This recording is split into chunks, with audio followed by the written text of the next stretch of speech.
프로 럭비 선수가 격투기에 데뷔한다면 어떻게 될까요?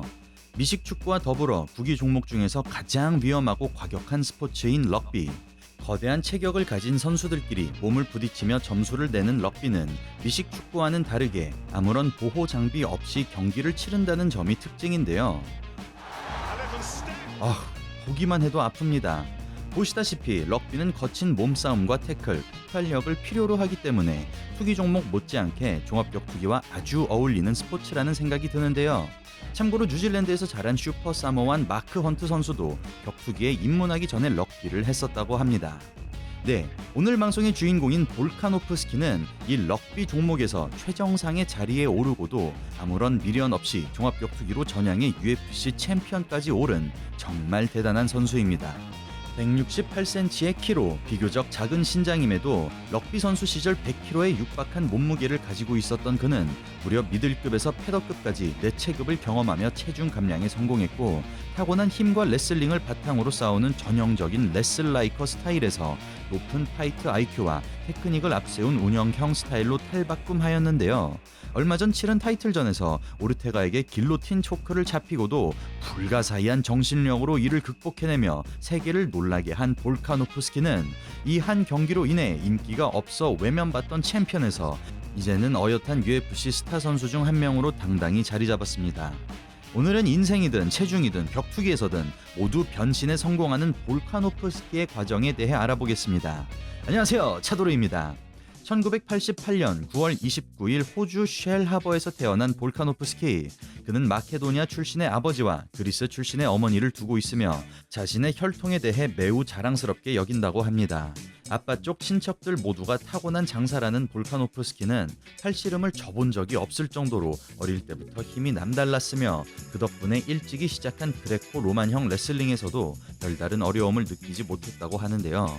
그는 청소년 시절 전국 챔피언에 2번이나 오르는 동안 단 2차례의 패배밖에 허용하지 않을 정도로 재능을 보였으나 타이즈로 된 레슬링 복을 입기가 싫어 흥미가 금방 떨어져 버렸고, 친구들이 럭비를 하는 모습을 보고 같이 끼고 싶다는 마음에 14살 때부터 럭비를 시작하게 되었습니다. 그리고 볼카노프스키는 럭비에서도 크게 두각을 나타냈습니다. 그는 럭비 선수 시절 몸무게가 100kg에 육박했지만 팀에서 달리기가 제일 빨랐고 10년 동안 최전방 공격수로 활약하며 2011년에는 팀이 우승하는 데 큰 공헌을 세웠는데요. 그해 볼카노프스키는 최우수 선수로 선정되는 영예를 안았지만 럭비 선수로서 더 큰 무대로 가는 것은 무리라는 판단이 들었고, 이 시기 때마침 그는 우연한 계기로 종합격투기를 접하게 됩니다. 사건은 이렇습니다. 당시 종합격투기를 하던 친구가 볼카노프스키에게 훈련을 도와달라고 요청했고, 마침 비시즌이었던 그는 건강을 유지하기 위해 종합격투기 훈련을 시작했죠.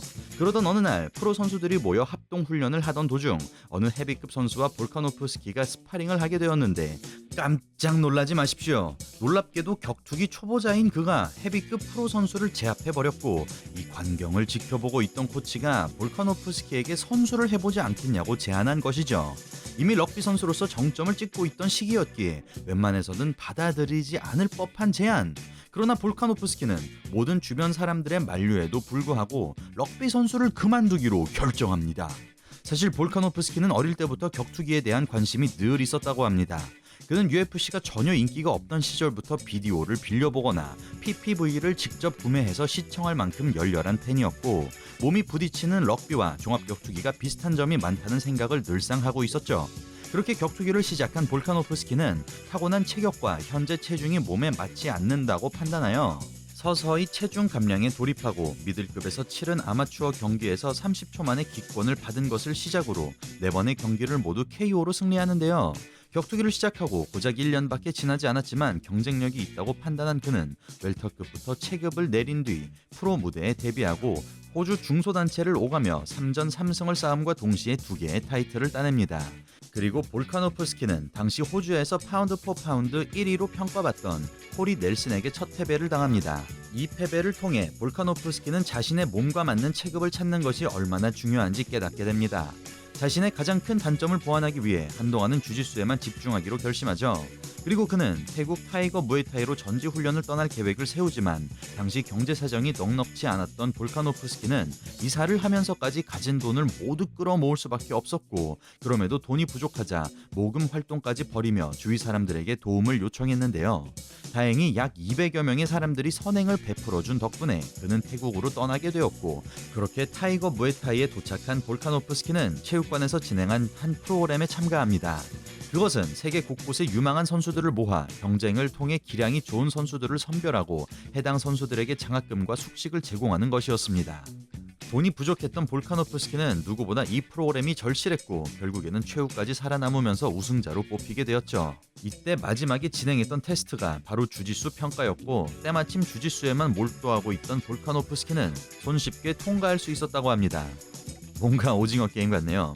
그렇게 태국에서의 전지 훈련을 성공적으로 마치고 돌아온 볼카노프스키, 체중 감량까지 성공적으로 마친 그는 라이트급과 패더급을 넘나들며 호주의 중소단체들을 휩쓸어버리고 첫 패배 이후 8연승에 성공하면서 무려 3단체의 챔피언에 등극합니다.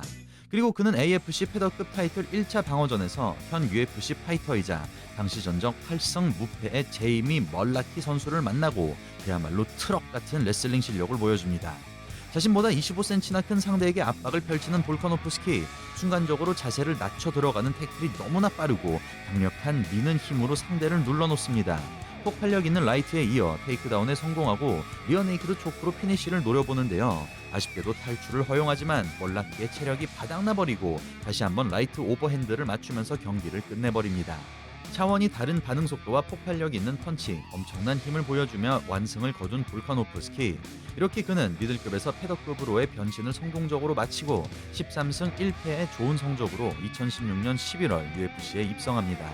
그는 라이트급으로 치른 데뷔전에서 당시 9승 2무 2패의 서브미션 장인 카시야 유스케를 상대하고 레슬러 출신다운 강력한 클린치로 초반부터 경기를 지배해 나가는데요. 저돌적인 운영으로 기세를 잡은 볼카노프스키는 보기만 해도 힘이 느껴지는 파운딩을 오랫동안 쏟아내고 일방적인 공격 끝에 TKO 승리를 가져갑니다. 다음 경기에서 패더급으로 돌아온 그는 히로타 미즈토를 상대하고 체드 멘데즈나 데니스 버뮤데즈처럼 전형적인 레슬라이크 스타일을 보여주는데요. 오른손을 길게 던지며 거리를 좁힌 볼카노프스키는 클린치를 통해 히로타를 케이지로 밀어넣고 이어지는 테이크다운과 파운딩으로 경기를 리드합니다. 불도저 같은 저돌적인 돌진에 속수무책으로 당하는 히로타 미즈토. 보기만 해도 힘이 뿜어져 나오는 듯한 태클로 완벽하게 케이지에 묶어버리는 볼카노프스키. 그는 강력한 오버핸드를 앞세워 스탠딩에서의 압박을 이어가고 틈이 보일 때마다 케이지로 밀어넣으며 대비기 운영의 진수를 보여준 끝에 판정 승리를 따냅니다. 그리고 대체 출전한 쉐인 영을 만난 볼카노프스키는 이번에도 매우 비슷한 그림으로 낙승을 챙겨갑니다. 라이트를 크게 던지며 달라붙는 볼카노프스키, 끈질기게 물고 늘어지며 케이지에 몰아넣고 넘치는 체력과 완력을 바탕으로 쉐인 영을 질리게 만듭니다. 럭비 선수 출신답게 미는 힘만큼은 패더급에서 누구보다 강한 볼카노프스키. 그는 전반적으로 경기를 지배하며 판정승을 챙기지만 UFC나 팬들이 주목할 만한 스타일은 결코 아니었는데요. 강력한 한방을 가지고 있음에도 케이지 컨트롤을 최우선으로 앞세우는 그의 경기는 이렇다 할 화끈한 장면이 나오지 않아 지루할 수밖에 없었고, 단신의 레슬러 타입의 선수들은 기존에도 이미 수없이 등장했기 때문에 볼카노프스키는 그저 오세아니아 지역용 카드라고밖에 볼 수 없는 상황이었습니다. 참고로 그는 데뷔전을 홈그라운드인 호주에서 치렀으며 히로타 미즈토전은 뉴질랜드에서 쉐인 영과의 경기는 호주에서 가졌는데요. 3개월 만에 다시 케이지에 오른 볼카노프스키는 이번에도 호주에서 시합이 잡히고 무릎 부상을 안은 채로 11승 무패의 제레미 케네디를 상대합니다. 그리고 이번에도 그는 공식과도 같은 게임 플랜으로 경기를 지배합니다. 케이지 레슬링에 이은 테이크다운, 파운딩으로 이어지는 게임을 케네디는 막아낼 수 없었고 2라운드에도 마치 복사 붙여놓기를 한 듯한 모습을 보여주면서 파운딩 세례를 통해 TKO 승리를 가져갑니다. 다음 경기에서 처음으로 미국 원정을 떠난 볼카노프스키는 UFC 6연승 중이자 랭킹 10위에 위치한 데런 엘킨스를 만나고 지금까지와는 조금은 달라진 모습을 최초로 공개합니다. 무엇보다 그는 타격에서 변화된 스타일로 나타납니다. 기존에는 주먹을 크게 던지며 상대에게 달라붙는 용도로 사용했던 반면 오히려 스스로 거리를 유지하며 받아먹는 스타일로 변신한 것인데요. 대치 상황에서 로우킥과 잽으로 차분하게 점수를 쌓아나가던 볼카노프스키는 확실하게 카운터의 기회가 올 때까지 기다리는 쪽을 선택하고 이따금씩 그래플링을 섞어주는 영리한 운영을 보여줍니다. 패더급에서 특출난 스피드를 적극적으로 활용하는 볼카노프스키. 마음 먹고 던지는 원거리 공격에 엘킨스는 효과적으로 대응하지 못하고 엘킨스가 자랑하는 그라운드에도 끌려가지 않으면서 판정 승리를 따냅니다. 경기 후 인터뷰에 따르면 볼카노프스키는 엘킨스와의 경기를 3일 앞두고 갈비뼈 부상을 당했다고 하는데요. 그는 침대에서 일어나는 것조차 힘들 정도로 통증이 상당했으나 당장 돈을 벌어야 해서 경기를 강행할 수밖에 없었고 부상 때문에 경기 중 오른손을 거의 쓰지 못했다고 합니다. 결국 자랑하는 라이트 오버핸드를 사용할 수 없어 펀치 공방을 피하게 되었고 대신 포인트 운영이라는 새로운 스타일을 반강제적으로 사용하게 된 것인데요. 의도했던 의도하지 않았던 간에 볼카노프스키는 새로운 옷을 입게 되었고 이때부터 그는 지금의 스타일을 조금씩 완성해 나가기 시작합니다.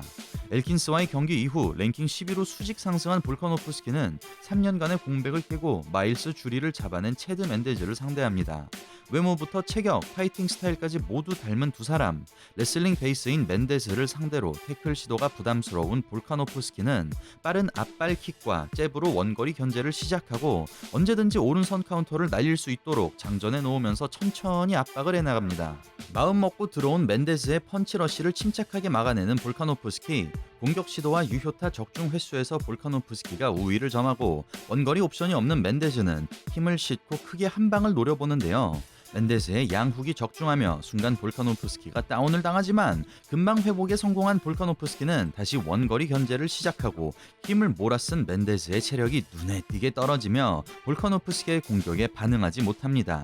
기회가 온 것을 직감하자 과감하게 들어가보는 볼카노프스키. 레프트 바디에 이은 라이트 훅으로 맨데즈를 쓰러뜨리고 이 한 방으로 경기를 마무리 지으면서 랭킹 5위를 잡아냄과 동시에 처음으로 보너스까지 수상합니다.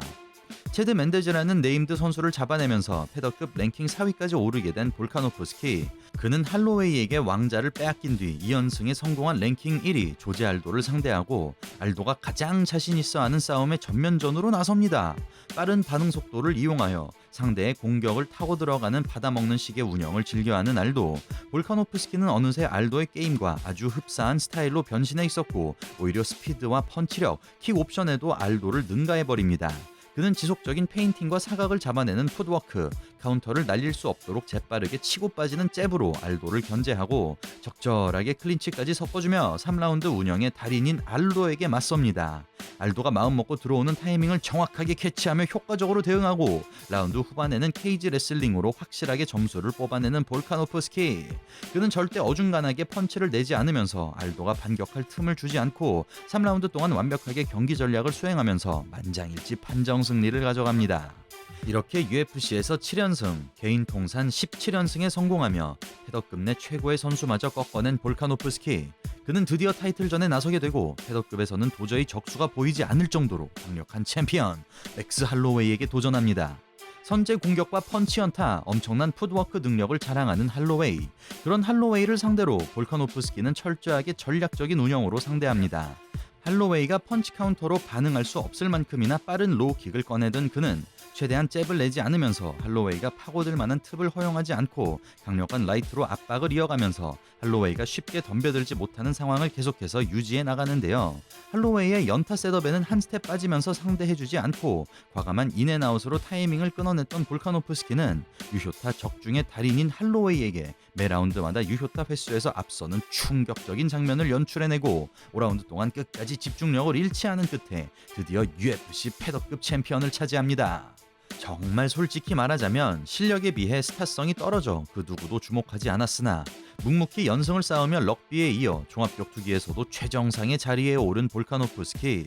그는 1차 방어전 상대로 다시 한번 할로웨이를 만나고 이번에는 할로웨이가 킥을 꺼내들면서 꽤나 어려운 경기를 펼칩니다. 시종일관 로우킥에 당하던 1차전과 달리 원거리 킥을 같이 활용해주면서 똑같이 맞춰나가는 할로웨이. 굳이 펀치 연타에 집착하지 않고 수싸움을 같이 걸어주면서 두 선수는 치열한 공방을 벌이는데요. 누가 이겼다고 봐도 이상하지 않을 정도로 5라운드 동안의 접전이 끝나고 스플릿 판정으로 볼카노프스키가 승리하면서 타이틀 1차 방어에 성공합니다. 경기 후 판정 논란으로 인해 할로웨이와의 3차전이 추진되는 듯 보였던 볼카노프스키. 그러나 그는 브라이언 오르테가를 상대로 타이틀 2차 방어전에 나서게 되고 볼카노프스키의 코로나 감염으로 한 차례 연기된 끝에 2021년 9월 UFC 266 대회에서 두 사람의 경기가 성사됩니다. 정찬성 선수와의 경기에서 아예 달라진 모습으로 나타난 오르테가였기에 누가 이길 수 있을지 예상조차 쉽지 않았던 이 시합. 두 사람은 2021년은 물론 UFC 역대 최고의 시합으로 거론될 정도로 엄청난 명승부를 만들어내고 두 선수 모두 초인적인 힘을 발휘한 끝에 볼카노프스키가 챔피언 벨트를 지켜냅니다. 이로써 개인 통상 무려 20연승을 달성하며 자신의 주가를 더욱 올리게 된 볼카노프스키. 신체 능력과 기술력을 모두 겸비한 그이기에 볼카노프스키의 독주를 막는 것은 쉽지 않아 보입니다. 네, 오늘은 UFC 패더급에서 새로운 역사를 써내려가고 있는 챔피언 볼카노프스키에 대해 알아보았습니다. 다음 타이틀전 도전자 후보는 맥소 할로웨이, 야이르 로드리게스, 기가 치카제, 그리고 정찬성 선수 역시도 충분히 가능한 상황인데요. 과연 모두의 염원대로 두 선수의 만남이 이루어질 수 있을지 진심을 다해 기대해보겠습니다. 저는 차도르였습니다. 감사합니다.